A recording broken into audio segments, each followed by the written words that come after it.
From Fargo and serving you on TV, online, and on the go. This is Valley News Live at 5. It's just shocking to hear that, someone's out here even looking around. Weekend vandalism in a small town close to the metro has people on alert today. A post was made to the neighborhood website Nextdoor, warning others to beware that mailboxes were targeted and eggs thrown at people's doors. Valley News Team's Ashley Bishop spoke to people in Horace, North Dakota, to find out whether this was more than just vandalism.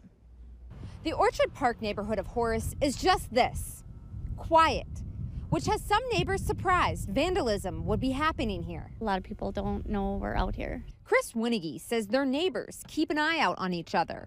She said her mailbox was not targeted, and when we drove around, we didn't see many with spray paint on them. One person posted in Nextdoor saying Cass County Sheriff deputy told her several mailboxes were hit and was concerned they may have been marking houses that no one was home. It's definitely growing out this way, so you're getting a lot more traffic and stuff. The Nextdoor post says the vandalism happened on Westbrook Drive, several streets away. One homeowner says he isn't overly concerned and thinks it's kids making trouble. As long as there's no damage to actual property, they start knocking my mailbox down. Hopefully I catch them and I can scare the crap out of them, teach them to respect other people's property. Cass County Sheriff's Office says at least 3 mailboxes were hit and 1 home was egged. Their office is investigating. As for the marking of houses, they don't know for sure if that was happening. In Horace, Ashley Bishop, Valley News Live. The Cass County Sheriff's Office is asking for any other victims to come forward because it helps increase the chances of catching the criminal. There's a chance of some late-night showers or thunderstorms, but not everyone will see them. Hutch, anything severe with those storms? At this point, everything is pretty much garden variety thunder showers. They're skirting across the southern Red River Valley as well as northeast South Dakota at this early evening hour. Notice the clouds associated with that stretch up into Fargo, but Grand Forks Devils Lake seeing some sunshine. You're a little bit warmer at this hour, taking you in a couple of rumbles of thunder and lightning, but certainly nothing severe. Heavy rain moving into Brown County as well as the Roberts County area, South Dakota. Now these are moving to the east-northeast at about 35 miles per hour and will be near Wheaton by 5:18. And again, just some sidewalk soakers. That's about it for this evening. Overnight, there may be some more thunder to talk about. More on that in a second. In Fargo, temperatures slipping into the 70s for most of our late evening hours, and it will remain windy out there as well. Keep that in mind. The Northern Valley, a little warmer thanks to more sunshine, as you see there, Andrea. Coming up, we have heat in the forecast and at least a chance of some strong thunderstorms for the day tomorrow. More on that in a few minutes. All right, thanks, Hutch. You bet. A Fergus Falls man accused of shooting at police officers about a week ago is due back in court next month. Theodore Teedy is facing 3 counts of first-degree attempted murder. There were some procedural matters involving Teedy and his case in court in Fergus Falls today. Those charges and 6 others stem from a standoff in Fergus Falls on Saturday, July 16th. A negotiator brought an end to the incident and no one was hurt. Teedy is being held in the Otter Tail County Jail. A judge earlier set his bail at $1 million. One man is in the hospital and another in jail after a stabbing in Jamestown over the weekend. Police responded to a North Side home early Saturday morning on a report of 2 men fighting. When officers arrived, one man had been stabbed in his stomach. He was taken to the Jamestown Medical Center and is now listed in stable condition. The other man was arrested, but police are not releasing either of their names at this time. Authorities believe alcohol was a factor in the incident. Cass County deputies are searching for the driver who led them on a high-speed chase early this morning. It started just after 2 a.m. when a deputy clocked a car going 80 in a 55-mile-per-hour zone along Highway 4. The chase only lasted about 2 minutes, but reached speeds of 100 miles per hour. The chase was called off because of safety reasons. Tonight at 6 in the state of North Dakota, it may not be what you expect. See the man who won the North Dakota American Legion's Award for Law Enforcement Officer of the Year. He works to protect the community and the country. He also works to thwart terrorists here and abroad, all from the northern Red River Valley. Due to the nature of our nation today and the world, you never know when you're going to be safe. It's a story you'll only see on Valley News Live at 6. From a top cop in North Dakota to a developing story in Minnesota after another officer-involved shooting. A man was flown to a hospital in St. Cloud after being shot by police in Willmar yesterday. The Bureau of Criminal Apprehension says 2 officers responded to a 911 call around 5:30 p.m. about a suicidal man with a gun. At some point during the encounter, both officers fired their weapons, injuring the man. No one else was hurt. The BCA is leading the investigation. Both officers are on standard administrative leave.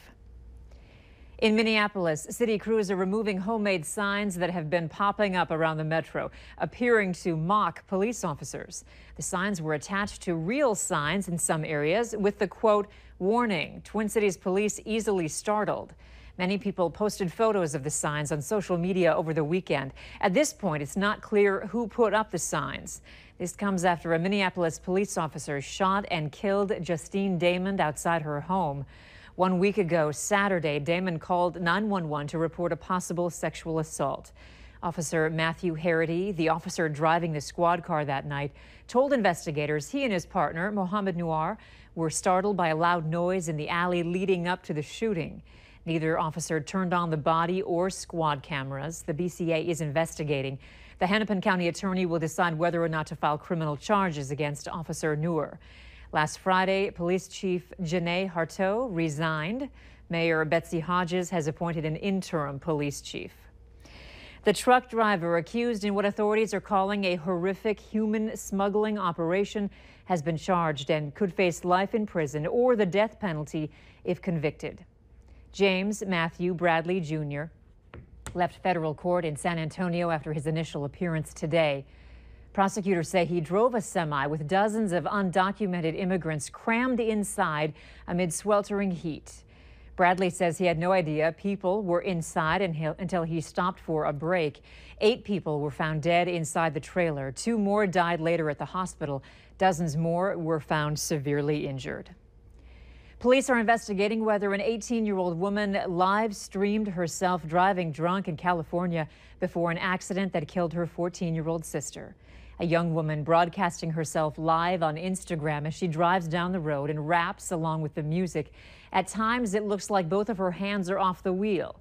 Investigators are not confirming this video is linked to the deadly crash, but say they are investigating the possibility.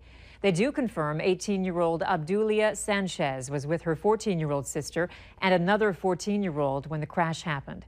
Both passengers were ejected and Sanchez's sister died at the scene. Abdulia is charged with DUI and gross vehicular manslaughter while intoxicated. White House advisor Jared Kushner is strongly denying allegations about colluding with Russia during Donald Trump's presidential campaign. Kushner made rare public comments today after being interviewed by staff of the Senate Intelligence Committee. He told reporters he doesn't know of anyone in the Trump campaign who colluded with Russia. The statements come after it was documented that Kushner joined Donald Trump Jr. at a 2016 meeting led by a Russian Kremlin-affiliated lawyer. Let me be very clear. I did not collude with Russia, nor do I know of anyone else in the campaign who did so. I had no improper contacts. I have not relied on Russian funds for my businesses. And I have been fully transparent in providing all requested information. Kushner is due back on Capitol Hill tomorrow, where he'll testify under oath to the House Intelligence Committee. And remember to like Valley News Live on Facebook.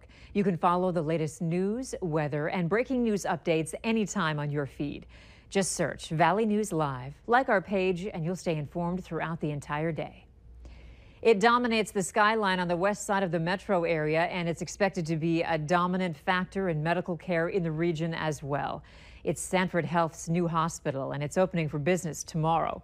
But today, a celebratory ribbon cutting to mark the completion of the nearly $500 million medical center. It took 5 years to get it built. It has 284 beds, some of which will start to be occupied tomorrow morning. That's when the doors officially open. The hospital will not only host a family birth center, but also heart and trauma surgery centers and the Children's Hospital. What's more, the emergency room downtown will be moving to the new location. Sanford executives expect more than half the new hospital's patients will come from outside the Fargo-Moorhead area. They say it'll be a destination for medical care in the region. You're also going to find some of the world's most talented physicians, some of the most highly trained clinical technicians, and some of the most committed staff you'll find anywhere in the country. Sanford officials say there will be some other changes at both the Broadway Hospital and the South University campus, but most of them will be taking place over a number of months.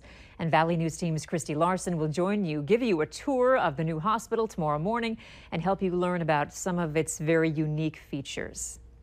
Your garden surplus could mean a healthy meal for those in need every Monday night from 6:30 to 7:30. Master gardeners will be taking fruit and vegetable donations at 11 different locations from West Fargo to Fargo to Moorhead and Dilworth. Greater FM area food pantries will be receiving the donations and giving them to those who use food assistance. Well, there's a real scarcity at the food pantries of fresh fruits and vegetables. They normally receive donations of boxed goods and canned goods. So really we wanted to supplement that so that the clients of the food pantries would have good nutritional produce that they could come and get. NDSU Extension is hosting an open house tomorrow night. The public is invited to take a guided tour of their grounds as well as take part in activities with their kids.